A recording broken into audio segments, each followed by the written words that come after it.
if we pay extra, could we maybe get some grease or fat?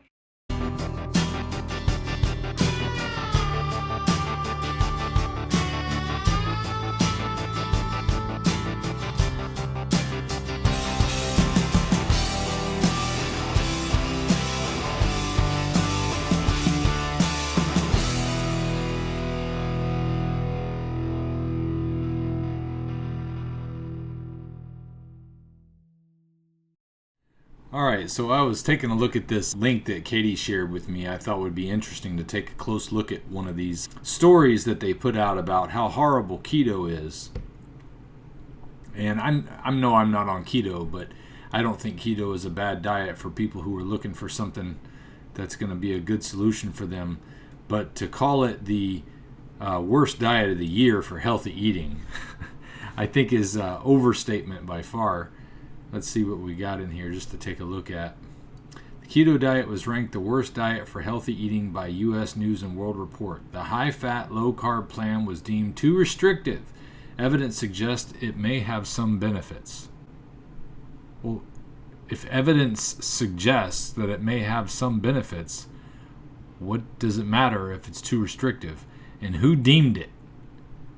Experts say diets that eliminate food groups are risky, including the popular Dunnellon diet and the Whole30.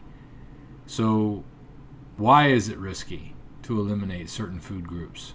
The high-fat, low-carb keto diet was named the worst for healthy eating in 2022, according to the annual diet rankings from the U.S. News and World Report. So let's see here. This should have a link that takes us somewhere. So now we've got best diets overall in 2022. So this is where they're getting that information. They're saying the Mediterranean diet is the number one best diet. The DASH diet, the Flexitarian diet, the Mind diet, Mayo Clinic, everything. I see tons of vegetables. TLC diet, Volumetrics diet, Weight Watchers diet, Vegetarian diet, Nordic diet, Ornish diet. So vegetarian diet's fine. That doesn't eliminate too many groups. Jenny Craig, Dr. Wells, anti-inflammatory diet, Asian diet, the fertility diet, Noom, nutrition diet, vegan diet, the Engine 2 diet, Biggest Loser diet, glycemic index diet, South Beach diet, Zone diet, Nutrisystem diet, macrobiotic diet, slim fast diet, HMR program, intermittent fasting, Optavia, alkaline diet, paleo diet, raw food diet, cert food diet, Atkins diet, AIP diet, Whole30 diet, keto diet, modified keto diet, Duquesne diet, GAPS diet was lower. So I guess GAPS diet's the worst of the worst, according to U.S. News and World Report. I don't know anything about the GAPS diet, so I can't speak to it. I do know that keto diet works for a lot of folks. Now let's see here. It's a high-fat, low-carb diet designed to make your body enter a state where it's relying on fat for energy. Weight loss through fat burning. The goal is to quickly lose weight and ultimately feel fuller with fewer cravings while boosting your mood, mental focus, and energy. According to keto proponents, by slashing the carbs you consume and instead fueling up on fats, you safely enter a state of ketosis. That's when your body breaks down both dietary and stored body fat into substances called ketones. Your fat-burning system now relies mainly on fat instead of sugar for energy. While similar in some ways to familiar low-carb diets, the keto diet's extreme carb restrictions, about 20 net carbs per day or less, depending on the version of the deliberate shift into ketosis, are what set this increasingly popular diet apart. The keto diet has its roots in the decades-old therapeutic ketogenic diet. Clinically, the ketogenic diet is used to reduce hard-to-control seizures in children. Studies also suggest possible benefits in other brain conditions such as Parkinson's and Alzheimer's disease. Fairly recently, the diet was introduced as a weight loss diet by an Italian professor of surgery, Dr. Gianfranco Capello of Sapienza University in Rome. I don't know if I pronounced that right. Many people feel less hungry on a high-fat keto diet, and many naturally reduce their overall caloric intake. Beyond weight loss, there was good news for diabetes management, with improved insulin sensitivity and blood sugar control for people following a ketogenic diet in an early, still ongoing study. However, an editorial appearing online July 15, 2019 in JAMA Internal Medicine concluded that enthusiasm outpaces evidence when it comes to a keto diet for obesity and diabetes. Today, multiple versions of keto diet are detailed in books, blogs, and Facebook posts. So that's pretty much all that they ended off with here. Let's see. The sugar cravings don't disappear right away. That's true. Carb withdrawal. Yeah, well, it sounds like something you need to withdraw from. Okay, let's see. Oils like avocado, olive, canola, flaxseed, and palm, as well as mayonnaise with flavor, salads while fattening them up. Clarified butter or ghee is a fat you'll use for cooking or as a spread. Well, I don't think canola or flaxseed or palm would be really good. And I'm not sure about flaxseed, but I know I've heard things about canola and palm. And even olive oil, if it's not kept in the right lighting situations or if it's not cold pressed, then your olive oil is going to be oxidized by the time you get it, or if you let it sit in the shelf too long, especially in the sunlight. Nut butter boosted latte, coffee, or tea, so that's not good for me. Bacon and eggs is not bad. Whole fat milk. See, you might not do good on this if you're not good with dairy, so that could be a reason. Stevia to replace sugar. I'm not big on using artificial sweeteners at all. Yeah, fresh veggies and other foods, grass-fed selections like meat, are more expensive than processed fast foods. But you could spend a lot more money eating out all the time than you can eating at home. I can tell you that right now because I know that that's what I'm doing. And I don't ever buy garbage at convenience stores, and that saves me money. I'm also saving money on healthcare visits. Again, I'm not doing keto diet. I'm doing lion diet. But it's a very similar thing, except I don't allow for any vegetables, and I'm very specific about what meats I can eat. So mine's extremely restrictive. You should exercise. So we get an idea of what keto diet supposedly is here in their description, their U.S. News and World Report description. Now let's go back to the article we started with. Every year, U.S. News and World Report convenes a panel of health and nutrition experts to rank popular diets based on factors like overall healthiness, how easy they are to follow, and potential for weight loss and disease prevention. Now, for some reason, weight loss is clickable here. How to lose weight and keep it off with the right diet and mindset. So they give you a whole side view on how to do those things from clicking on weight loss. The keto diet works by cutting carbs almost entirely, prompting the body to enter a metabolic state called ketosis, in which it burns fat for energy instead of glucose from carbs, its preferred fuel source. Wait a minute. Why is glucose from carbs its preferred fuel source? That's speculative right there. I mean, I don't think my body's preferred fuel source is carbs. It's not proving to be that way. Dieters eat less than 30 grams per day. I eat less than that. Often measured as net carbs or total carbohydrates minus fiber, and consume hefty portions of dietary fats, which make up about 70% of their diet. I may not eat that much fat because I only eat animal protein, and it's hard for me to get all fat, that percentage of fat. Dieters who follow keto say low carb is a viable strategy for losing weight, boosting energy, and improving health. Some evidence suggests it can be beneficial for some people and is as effective as low fat for weight loss. It's as effective as low fat. I would say that it is a lot more effective than low fat. So some evidence that suggests it's as effective as low fat is, I would say, skewed. But nutrition experts have expressed concern that keto and other diets that cut out, because I've done low fat and it didn't work, diets that cut out food groups such as the Duquesne diet and the Whole30 can lead to an excessive restriction of nutritional imbalances and are difficult to follow long term. They are difficult to follow long term, but I don't know that you're going to get an excessive restriction and nutritional imbalances. You may have a lot of restriction, but I don't think you're going to get nutritional imbalances. Experts don't recommend restrictive diets like keto that cut out whole food groups or ban certain foods. Why? Low-carb diets like keto aren't for everyone. Well, there's one for you right there. Cardiologists have warned against versions of keto that are heavy with saturated fats like red meat, butter, and bacon, all of which are linked to higher risk of heart disease. Now, we know from a lot of the studies we've looked at, from all of this corollary studies they've done back in the 50s and 60s that have translated into all these articles they've been doing throughout the 60s, 70s, 80s, and 90s, and even the 2000s, and all the studies that we've been doing on protein-based diets and animal-based diets since the early 2000s have shown that there is not a higher risk of heart disease eating red meats.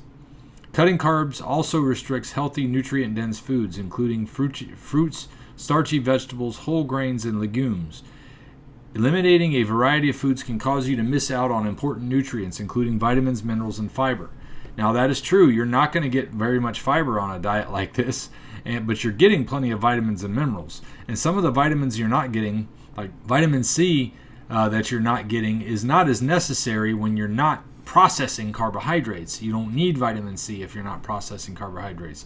But the thing is you really got to be careful not to be cheating on this diet, because if you're trying to process carbohydrates and you're not getting vitamin C, you might be running into some trouble there. I'm not sure about that one, but I would think that would be true. While it's possible to incorporate more balanced forms of keto with leafy greens, berries, and non-starchy veggies, it's extremely rigid and difficult to achieve. Of course it is. Yes, you can't have the discipline to do this. You can't really eat vegetables on a 10% carb diet. Any diet low in veggies is not one I'd recommend, she said. Well,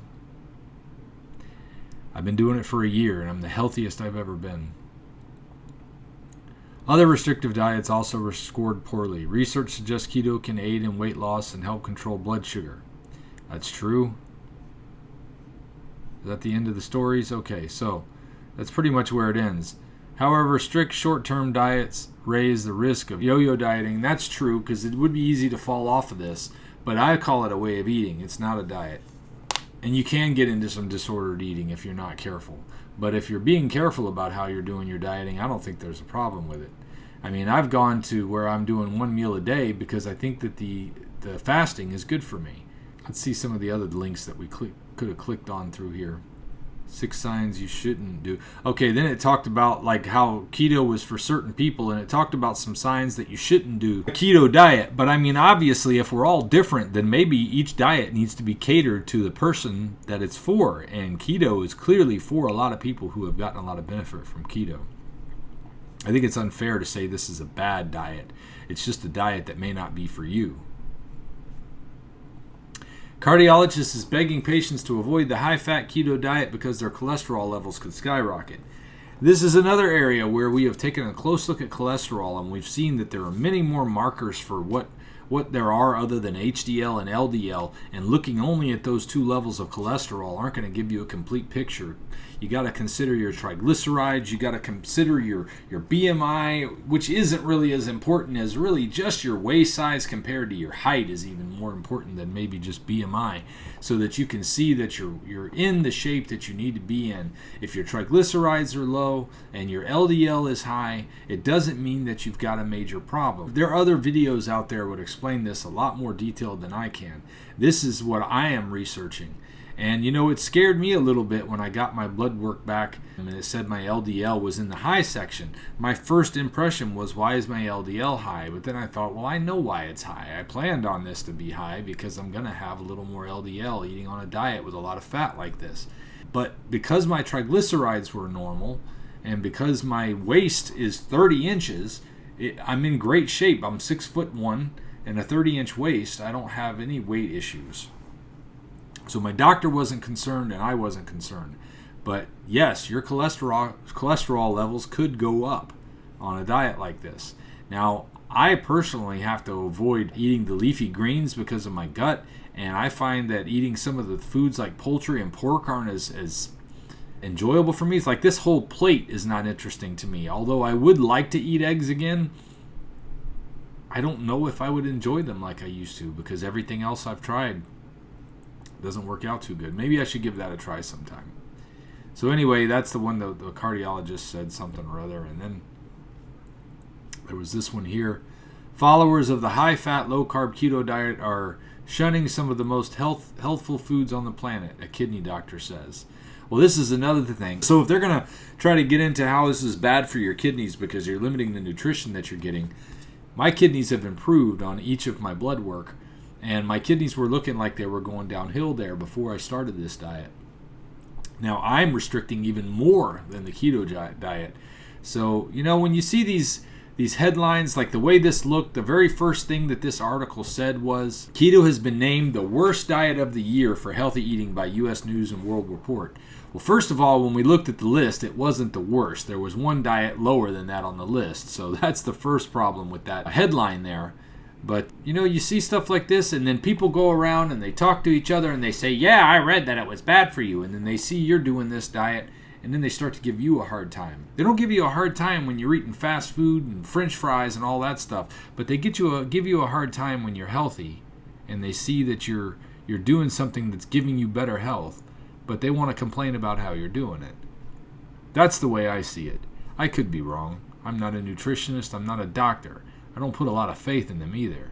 But I'm telling you what I've been doing, and it's been giving me an amazing result.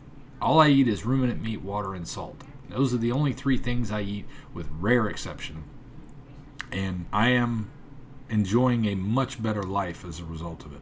I just wanted to share these articles with you so you guys could see what I was shared. Somebody shared this with me because they obviously wanted to get my attention that maybe I'm doing something wrong on the diet that I'm doing, but I can only go by the results, and I feel like $1 million.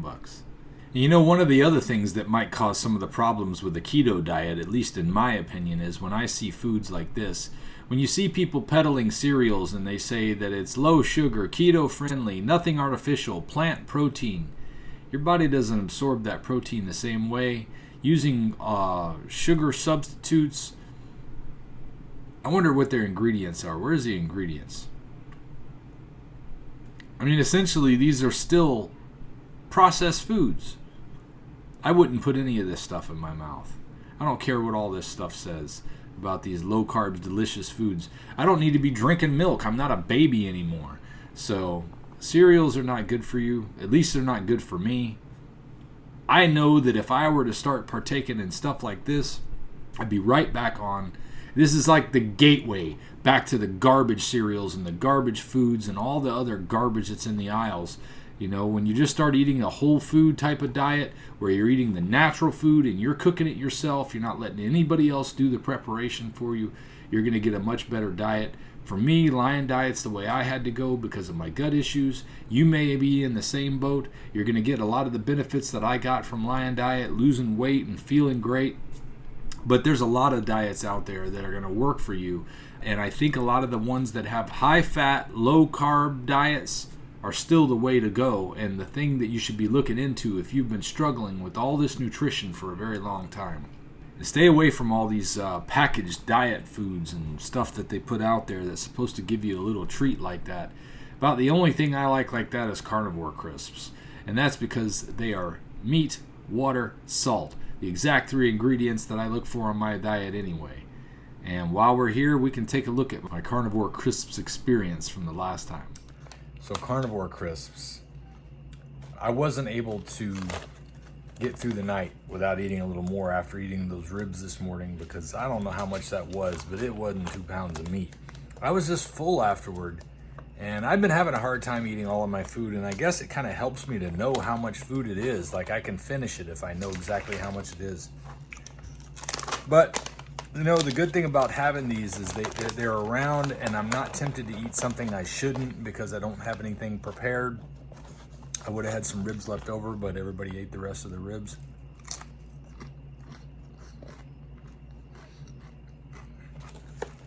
And I think it's those times when you're not prepared to have something that's on your diet, that's on the carnivore diet, ready to go when you get a munchie, a nighttime desire to eat something or a craving. I mean, I'd rather have this as a fallback than not have anything. Even though I'm trying to do 1 meal a day, this is just a lifesaver. So that's all I got for you this time. I just wanted to be able to go through that with you because I hate when I see these articles that come out that bash these high-fat, low-carb diets because I've seen so many good results myself. I've known many a person who's been reporting on my personal YouTube channel that have let me know that they've had exceptional results with this. I've had some people have some complaints, and one of the things we're going to talk about someday is oxalate dumping. I don't know if that was something that I went through back during the first couple of months that I moved here. I think it had more to do with all the effort that I was putting into my body that I hadn't done in a long time. But as a friend of mine was telling me about some joint pain he was experiencing, I looked into oxalate dumping, and that'll be an interesting topic that we'll check out sometime in the future. I'll talk to you next time. If we pay extra, could we maybe get some grease or fat?